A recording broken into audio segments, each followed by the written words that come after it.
आश्चर्य वाटू लागलं. पण कुठून जाण्याच्या मार्गानं तिथून जातोय खरा, पण आजपर्यंत न पाहिलेली व्यक्ती आमच्या मित्रासमोर दिसते. कोण आहात आपण? याचे मुळाशी कारण आहे.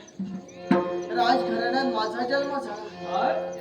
लक्ष्मी अशी माझ्या देवाला संज्ञा. पवित्र अशा क्षत्रिय कुलात तुमचा जन्म झाला.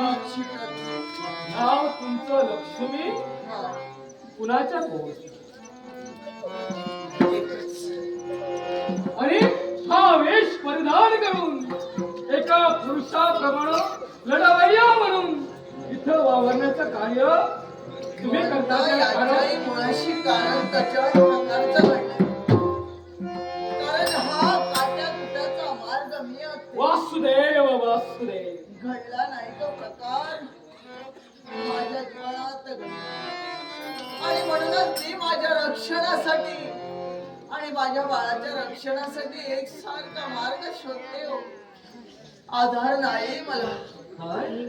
एवढंच नसून माझ्या सौभाग्याच्या धन्याचा शेवट झाला. निराधार म्हणून या वनवनात तुम्ही भटकतात. तुमच्या समवेत असणारे तुमचे पतिमय परमेश्वर ते सुद्धा निवर्तले गेले. पण मला सांगावं नाही हो माझं.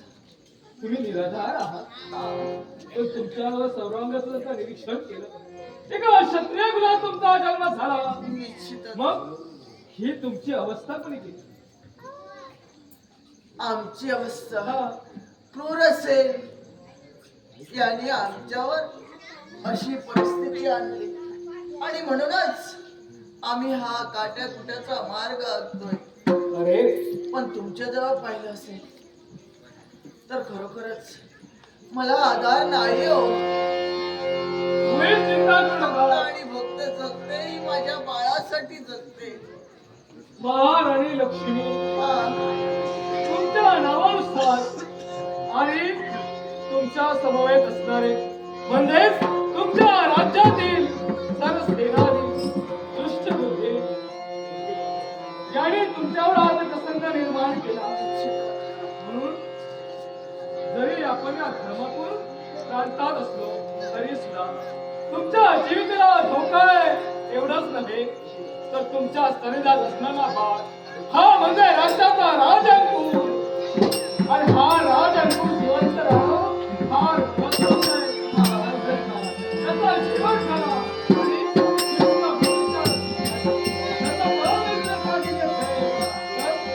राष्ट्र तुमचं नष्ट होणार आहे.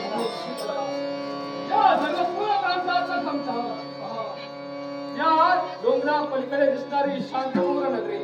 या शांतीपूर्ण नगरीत जाऊन तुमचा सामा हा कृषी करणाऱ्या या उत्तर नाही. कारण माणसाला कधी मारायचं नसतं. तर माणसाला तारायचं असतं. हा माणुसकीचा धर्म आम्ही साऱ्या आमच्या एवढंच नव्हे आम्ही साऱ्या आमच्या अध्ययन करण्यासाठी येणाऱ्या शिक्षणाला देत असतो. म्हणून तोच धर्म आज आम्ही पायदळी तुमचा आधार येऊन तुमचा संभाळ करण्यात आहे.